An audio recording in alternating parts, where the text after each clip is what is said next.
Vets and Valor podcast, where we uncover the challenges faced by our veterans and spotlight the heroes working tirelessly to make a difference. Hosted by Tyler Hood and Dr. Linda Larson.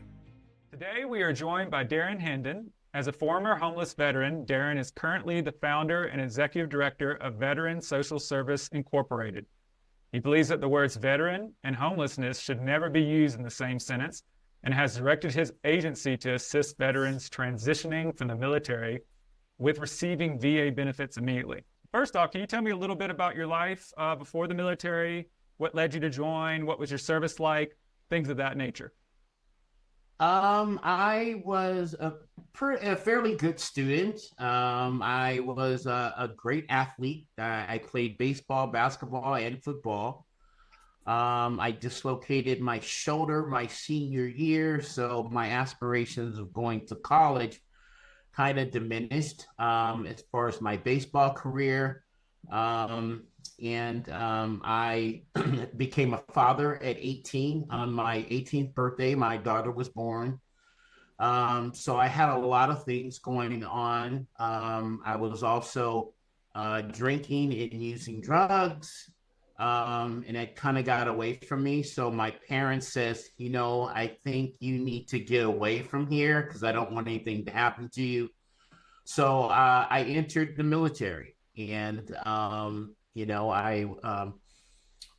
scored high enough to get one of the better jobs in the military, but not high enough for like the Air Force. So I got into communications, which really got me into computers very early in the late 80s. So it got me computerized, but my service kind of was hampered with drug and alcohol use. On the addiction element, addiction in my life has been something that is covering up something I can't handle or can't deal with. And it, for a moment, makes it easier so I can just get on down the road and do the next thing. But eventually the wheels fall off and I'm stuck, somewhere. What in your life have you found to replace that addiction? Anything positive or healthy that has helped you get away from the addiction's needs and come up with something maybe that's better for you? Well, that's funny that you said that, because it's very true. I was told that we don't break addictions, we switch addictions, right? We have to replace it with something else. And I think what has replaced my desire to use drugs and alcohol is a desire to live, and then a desire to treat myself well, to love myself, right? To treat myself good, to not beat myself up, to take my foot out of my own ass. Realize that I am a human being, realize that I'm not perfect, but it's about progress rather than perfection. So that's the first thing, and which is self-care. But I think what replaces that is my focus on wanting to help other people. I think that promise that I asked God to do when I got sober this last time was, if he was to get me my life back, that I would be a giver, and I just have felt the benefit of being a giver. As selfish as I am, because I am selfish and self-centered, I am to the core. And realizing that you can't be selfish, Darren, you have to think about other people. There is always someone who's worse than you, and there's this little story that always be grateful, little though it may be, always recalling the often told tale of the man who was crying because he had no shoes, until one day he met a man who had no feet. So there's always someone that is going through something worse than you, always. And you are blessed no matter what. And if you were to make a grateful list of all of the things that you are grateful for, they will outweigh your problems. They will outweigh your circumstances. They will outweigh your difficulties because you are blessed, and you may not be who you want to be, but thank God you're not who you used to be. And I thrive on that. I believe in that, and I encompass that into my life because I want other veterans to feel what I've experienced and feeling like I can't get anything done to accomplishing something, because there's nothing more gratifying than to start something and then finish it. You know, from military life to civilian life. And can you just kind of elaborate on a little bit what was the transition like? What was the difficulties? And especially, how was it experiencing homelessness as a veteran? Well, I tell you, the transition from military life to civilian life was rather, I would say, difficult, because you're used to the camaraderie that you have in the military. You have, your fellow soldiers supporting you. You have leadership. And then when you become a civilian, your identity is kind of lost. You kind of have to find your way. And the support that you once had is no longer there. And I think a lot of veterans who are transitioning from the military life to civilian lose that. And if you do not have that camaraderie, that support that you're used to, or even that direction that you've been given while you were in the military, kind of lose that. You kind of have to find your way. And I would say a lot of veterans who go to the military maybe left a dysfunctional situation to go into the military. And then when you get out of the military, 9 times out of 10, that same dysfunctional situation that you left is still dysfunctional. Is still a lack of support, So veterans kind of have to find their way. They're usually, staying with a family member, and you really need that support to become gainfully employed, whether you take advantage of your VA educational benefits or just job searching in a whole. You kind of need that housing or that support to be able to become gainfully employed. And it's quite difficult if you don't have, we'll say, something set up for you for when you get out of the military. Darren, I wanted to ask you, when you initially got out, did you want nothing to do with the military or any of the veteran service organizations out there? Did you know about these organizations? Did you seek any of that support out at that time? Yes, when I was exiting out of the military, I wanted nothing to do with the military. I didn't even know of any veteran service organizations that had resources. And I think that that's a huge problem even in today, is that veterans are not aware of the resources available. I was a case manager at one time for veterans, and I had a veteran who did 2 tours in Afghanistan, and I was doing an intake, and he said the only thing that he remembered when he was getting out was that they told him to file for unemployment and to go to the VA. And I thought that was a travesty, because this guy had done his time. He was couch surfing. He was homeless 6 months after he exited the military. And I just thought that was a travesty for someone who had served their country to not have a stable place to live. I was eventually able to get him housing, but his story is kind of typical, because when you are exiting the military, I'm sure that they probably throw a lot of information with you, but when you're ready to get out, kind of the military is like, hey, if you're not re-upping, kind of you're just a number. We don't care about you. You're on your own. So whatever resources that you want to follow up on, you're going to have to find them on your own. And I think that that's a travesty that the veterans do not have the guidance for when they are exiting the military rather than staying in. You've been sober now over 20 years, 20 plus years. And was there a particular turning point in your life that catapulted that to happen? Well, I tell you, I got sober 20 days before my 21st birthday. I stayed sober for 4.5 years, and then I relapsed, and I was probably out 30 days. And probably out of those 30 days, I was probably up 25 nights. I was using crack cocaine. I stayed sober for 8.5 more years, and then I relapsed again.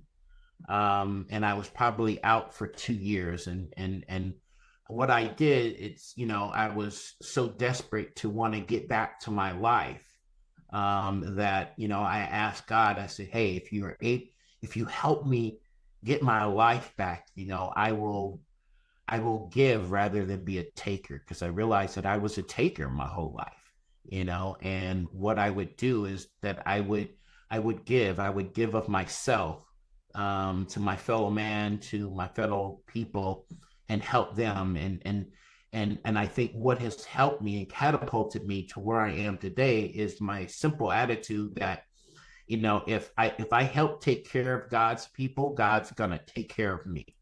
And that's just my attitude. Help people get what they want, and your needs and wants will be taken care of.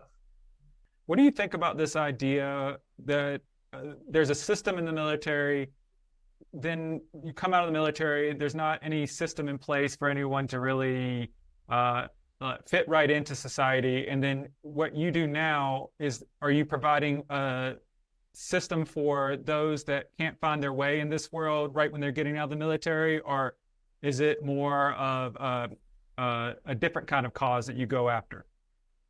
So, our motto is we've been where you are. And that lets the veteran know that this organization has staff, has personnel that have been where you've been, whether it has been homeless, whether lived experience, military life. I worked with different organizations, and that's what catapulted me in starting Veteran Social Services, is that there were a lot of holes. I felt that there were a lot of gaps in services. One, mainly identification. A lot of agencies were hiring people with bachelor's degrees and master's degrees, but with little or no life experiences. And I've actually seen Vietnam veterans blow social workers out of the water and say, hey, you haven't been where I've been. How can you relate to me suffering from alcoholism? How can you relate to me being homeless? And that social worker couldn't. They couldn't. And they eventually quit. But give a veteran who has 90 days of sobriety, who has a willingness to just help another veteran navigate the system that they have, they can gain that confidence of that veteran to help them navigate the system to go through the VA, to pursue their benefits, pursue their educational goals, enrolling back into school, applying for jobs, introducing them to the resources that are available. When it comes to housing, most veterans obviously don't start off with their service-connected disability, so they can't afford a place. And I wanted to have an organization where a veteran could go, that their housing and their roof is taken care of, so they don't have to worry about that. And then we have an employment specialist who is a veteran, who's a certified peer support specialist, who's gone through the training, who understands the military culture of where you come from, because that person has been there themselves. So that is this kind of the environment that I wanted to create, because I felt that that was what was missing in the services when it comes to helping veterans. And Darren, you created this amazing nonprofit organization, Veteran Social Services Incorporated, in the greater Los Angeles region.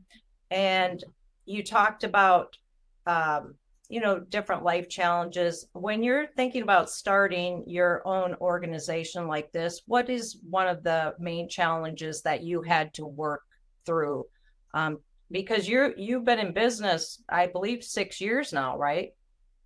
Yes. So starting a nonprofit, I mean, basically, I was very fortunate. I really was. I just had a vision. I had a desire, and I had no money. I mean, I actually drove Lyft to support myself.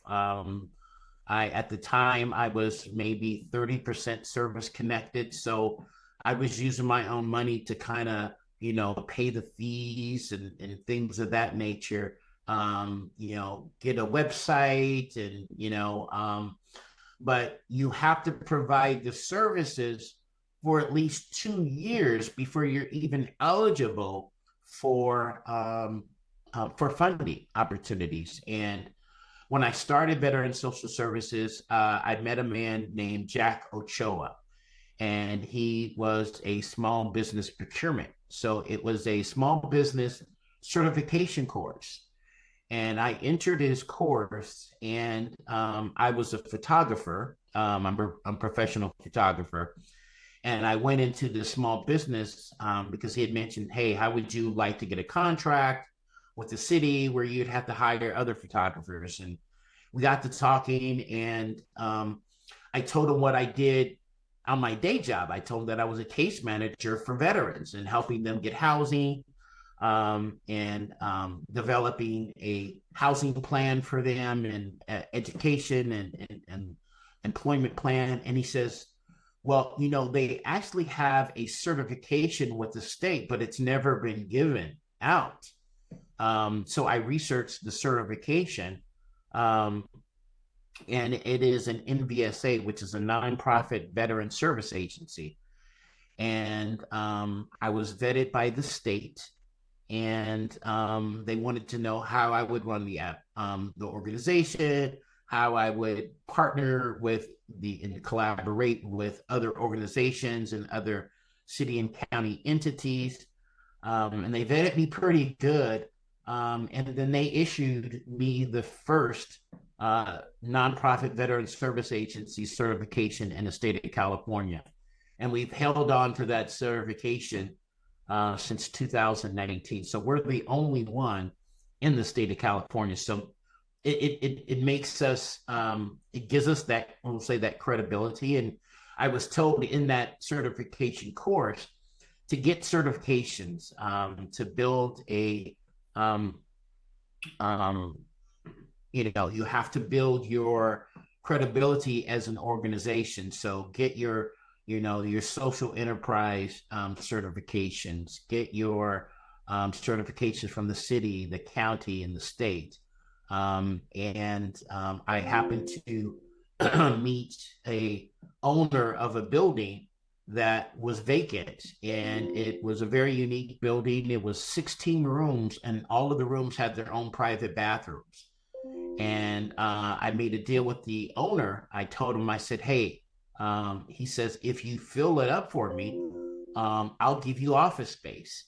So I reached out to a veteran organization that had veterans, and I was able to fill the complex up in 30 days with all of the rooms occupied with lease agreements.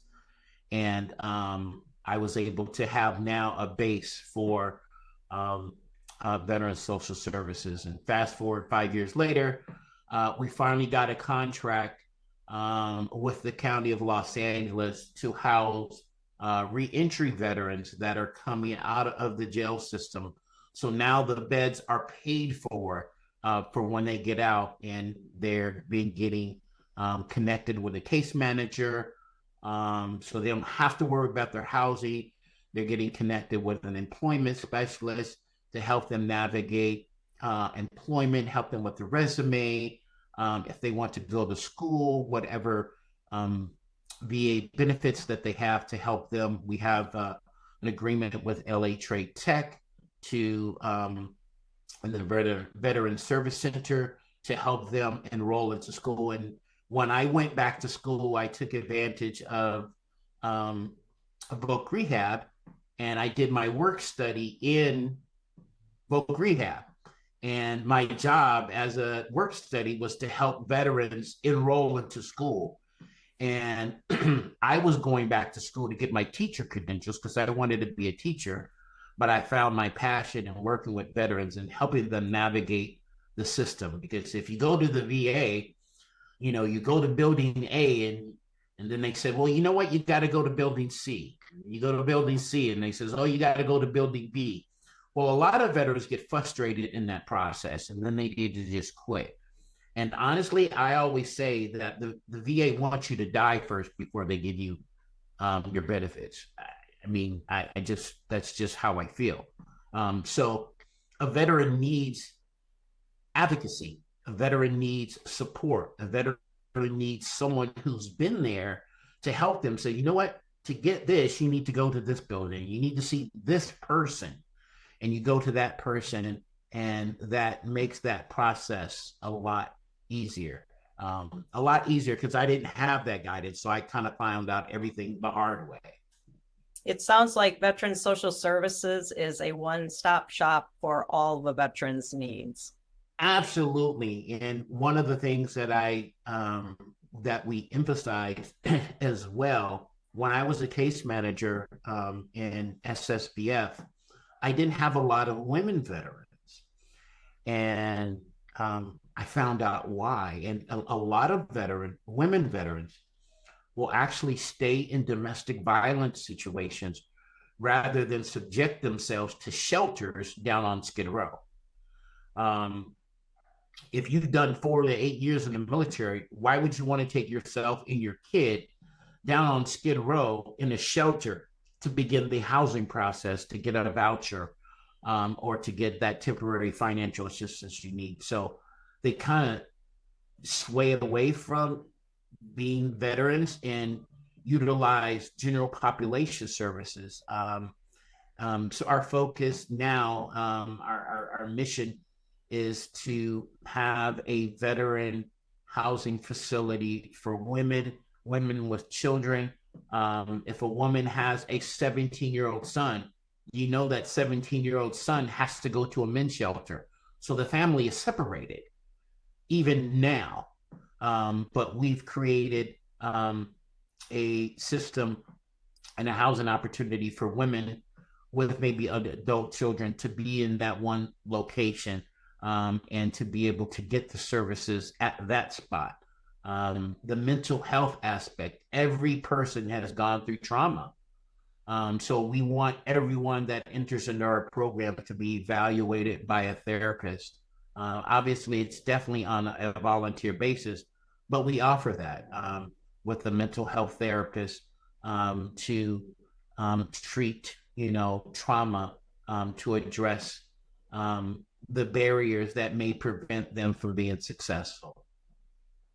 That's wonderful, because it's definitely a population of veterans that really do need our support. Are there any daily habits or rituals that you have that keep you now on track, keep you motivated every day so you don't fall back into any old habits? Well, I tell you that my support comes from my team within the organization. My chief operations officer, Stephanie Taylor, she's phenomenal. She's super smart. And she is a nonstop worker of veteran social services, I'm going to say she keeps me on track. She keeps me, on my toes. So I think as an organization serving a population, you only are as good as the team that you have that want to follow in your mission and to pursue the outcomes that you're looking for in your vision. But when I wake up in the morning, I realize, I thank God for being alive and being sober one day. And that's just the first thing that I do. I thank God for me being sober, because without me being sober, I have nothing. I can't do anything productive. I can't move forward. So first thing I do is I thank God for keeping me sober, and what can I do to enhance someone's life today. And I'll have a to-do list. Stephanie will definitely always have tasks for me to complete and things that I need to do and people who I need to talk to. We just hired a program director, Mr. Kirk Johnson, who's worked with veterans for over 20 years.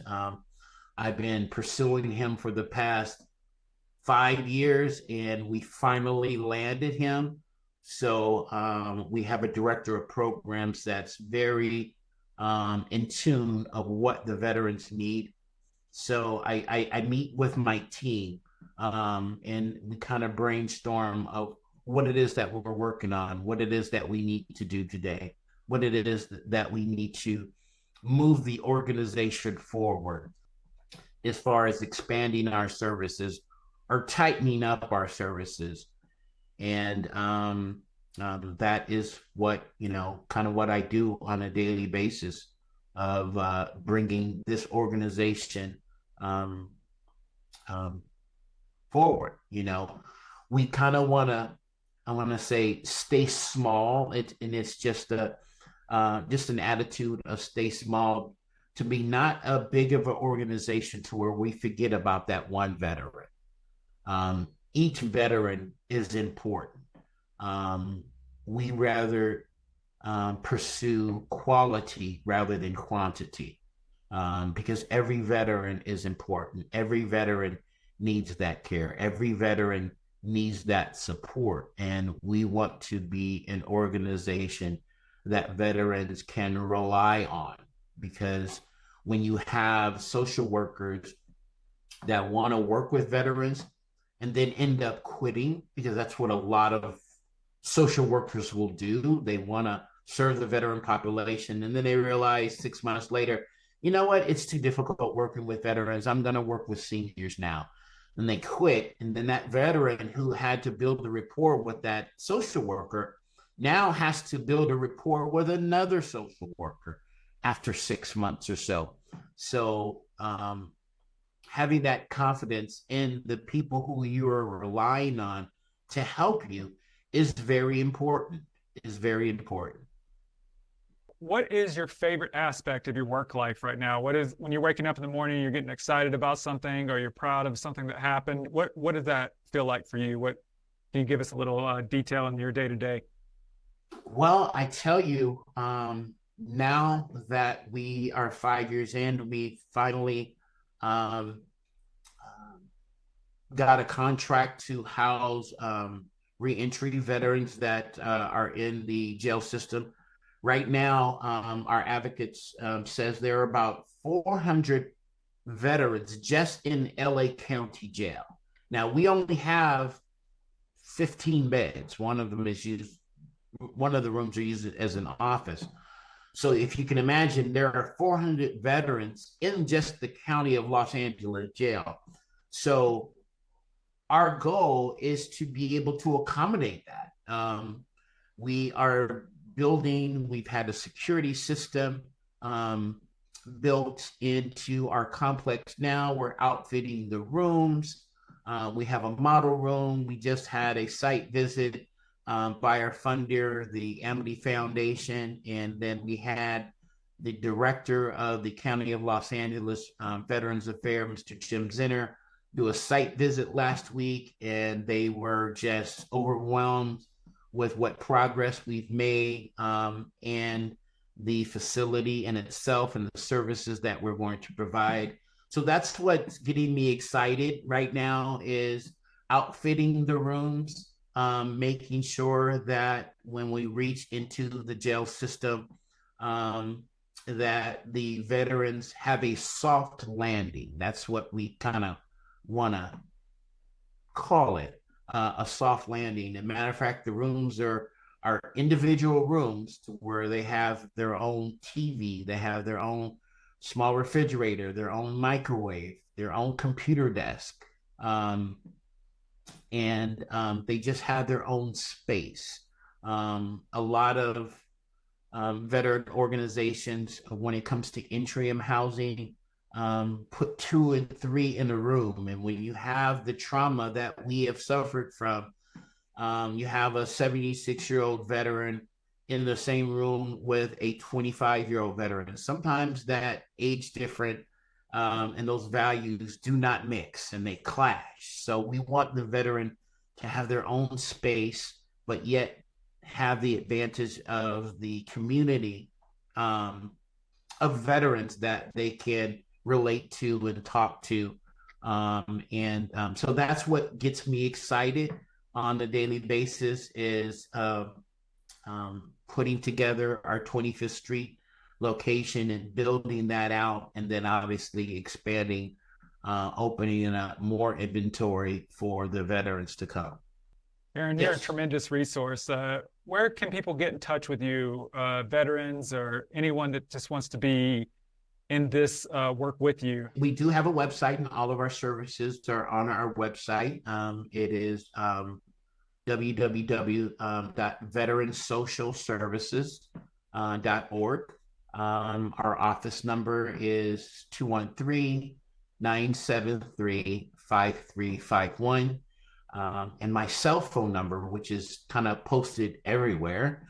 It's a very easy, and I answer it pretty much 24/7, 310-695-8383. And I always say that my cell phone number is so easy you can remember it in a drunk stupor. So